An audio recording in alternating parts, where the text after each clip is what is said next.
총 4억 534만 2,535원이 들어갔네요. 약 4억 1천만 원으로 잡겠습니다. 이제부터 제가 자금을 마련한 방법을 말해보겠습니다.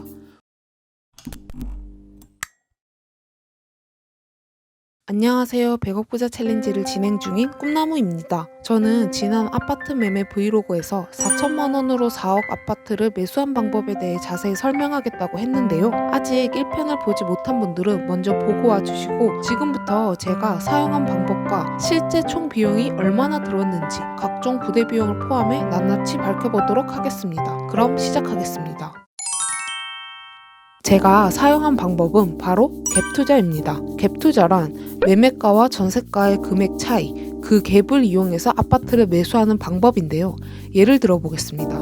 시가 5억 원짜리 집에 세입자가 전세로 3억 원에 이 집에 살고 있다고 칩시다. 그렇다면 저는 차익인 2억 원만 있으면 이 집을 살 수 있는 겁니다.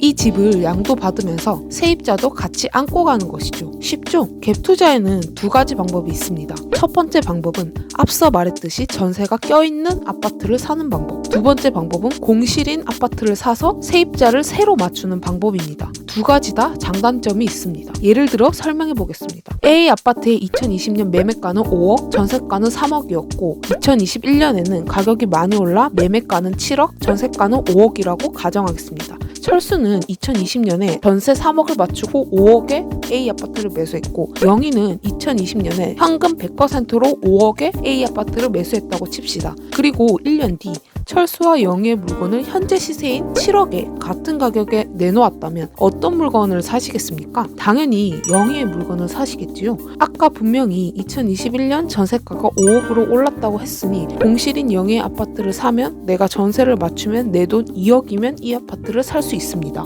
반면에 철수의 아파트는 작년에 전세를 3억에 맞춰놨기 때문에 철수의 아파트를 사면 내 돈이 4억이나 들어가기 때문입니다. 그렇다면 철수가 가격을 5천만 원 낮춰 6억 5천만 원에 내놨다고 칩시다. 그렇다면 우리는 여기서 고민을 합니다. 철수의 물건을 사면 시세보다 5천만 원 싸게 사네? 하지만 내 돈이 그래도 3억 5천만 원이나 들어. 영희의 물건을 사면 정가에 사지만 대신 내 돈이 2억밖에 안 들어가네? 하지만 전세를 직접 맞춰야 해. 자, 이 사례를 통해 알 수 있는 사실은 전세가 껴있는 물건은 매가가 저렴하고 전세를 직접 맞출 필요가 없다. 대신 투자금이 많이 들어간다. 공실인 물건은 매가는 저렴하지 않지만 내가 전세만 맞추면 투자금을 줄일 수 있다. 저는 여기서 두 번째 방법을 택했습니다. 구체적인 방법은 이렇습니다. 부동산을 열심히 돌아다녀서 마음에 드는 물건을 선택한다. 마음에 드는 물건을 선택했으면 부동산 중개인을 통해 매도자의 계좌를 받아 가계약금을 조금 넣는다. 가계약금을 넣는 이유는 정식 계약서를 쓰기 전 내 물건이라고 찜해놓는 용도라고 보시면 됩니다. 계약서를 쓰기 전에 매도자가 갑자기 팔기 싫어지면 매수자가 넣은 가계약금의 2배를 돌려줘야 합니다. 매수자가 갑자기 사기가 싫어진다면 가계약금을 포기하면 됩니다. 200만 원을 포기하는 거죠. 그 다음으로 가계약금을 넣고 매도자, 매수자가 협의한 후 계약서 쓸 날짜를 잡고 계약서를 씁니다. 여기서 계약금을 넣어야 하는데요. 통상 계약금은 매매가의 10% 정도로 합니다. 그 다음으로는 나머지 잔금을 치를 때까지 통상 2개월에서 3개월 정도 기간을 줍니다. 그 기간 동안 전세를 맞춥니다. 전세를 맞췄다면 세입자의 전세금 플러스 나머지 돈으로 잔금일에 잔금을 전부 치르고 등기를 칩니다.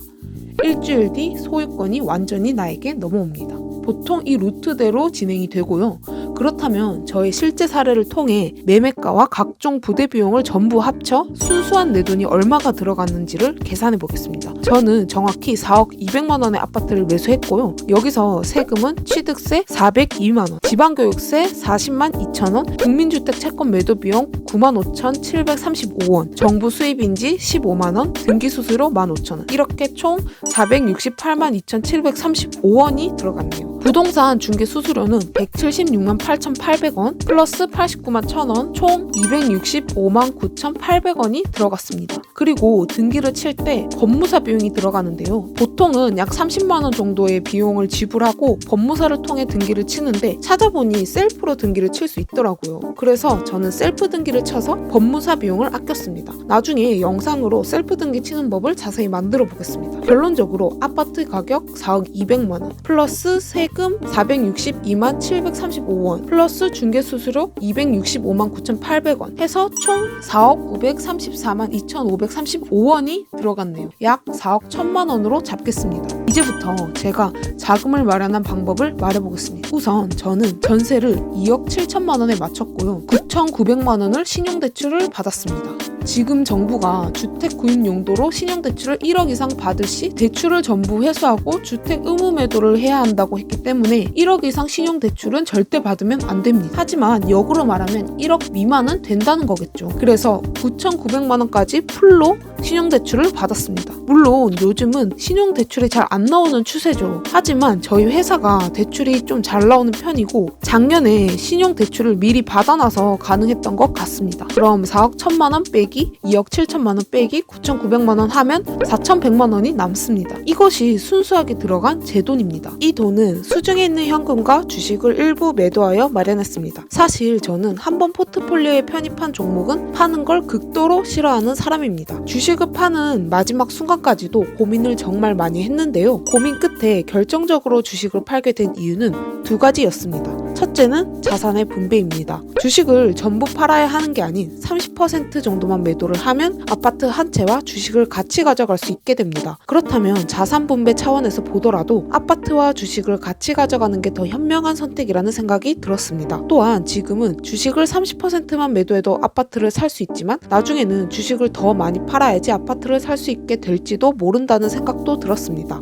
둘째는 레버리지입니다. 아파트를 현금 100%로 매수하는 사람은 거의 없습니다. 그만큼 아파트는 쉽게 레버리지를 일으킬 수 있다는 말이 되는데요. 이것이 제가 주식을 일부 팔더라도 아파트 투자를 강행한 이유입니다. 사실 자본주의 사회에서 노동으로 투자할 수 있는 금액은 어느 정도 정해져 있습니다. 그렇기에 결국 핵심은 남의 돈을 얼마나 이용할 수 있는가라고 생각합니다. 부자의 그릇이라고도 하죠. 자본주의 사회에서 레버리지 없이 부자 되기란 쉽지 않은 게 현실입니다.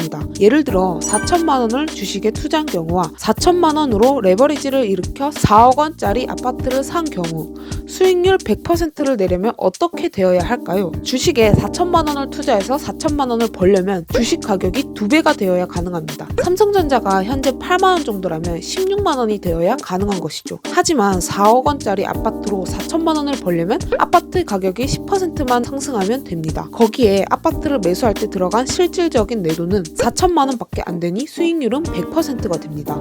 아파트 가격이 10% 오르는 것과 주식 가격이 2배가 되는 것, 어떤 게 더 쉬울까요? 이렇게 해서 결국 주식을 일부 매도하게 되었습니다. 자, 저는 이렇게 아파트 매수를 진행했고요. 제가 이렇게 했다고 해서 이것이 정답이라는 게 아닙니다. 따라하라는 것은 더더욱 아니고요. 각자의 상황이 다 다르기 때문에 결국 본인이 판단해서 결정해야 합니다. 갭 투자를 이렇게 쉽게 얘기했지만 사실 리스크가 큰 투자입니다. 지금부터 갭 투자를 진행하면서 주의해야 할 점에 대해 말해보겠습니다.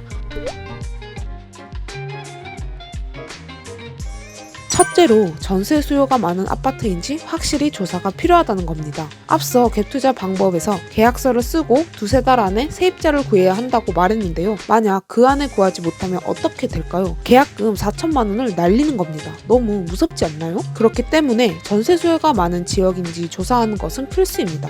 저 같은 경우에는 아파트가 4,000세대가 넘는 대단지였음에도 20평대 전세 매물이 한두 개 정도밖에 없는 것을 눈으로 확인했고 근처 일자리 수요가 많아 현재 전세가 부족하다는 것을 알게 되었습니다. 그래서 전세금 욕심만 부리지 않는다면 전세가 나가겠다는 확신이 들어 진행했습니다. 실제로 계약서를 쓰고 매물을 내놓자마자 일주일도 안 돼서 전세가 나갔습니다. 두 번째로 전세 만기 시에 아파트 입주 물량이 많지는 않은지 전세가가 떨어질 위험이 없는지 조사해야 한다는 것입니다. 전세는 보통 2년 만기로 재계약을 하거나 새로 맞추는데요.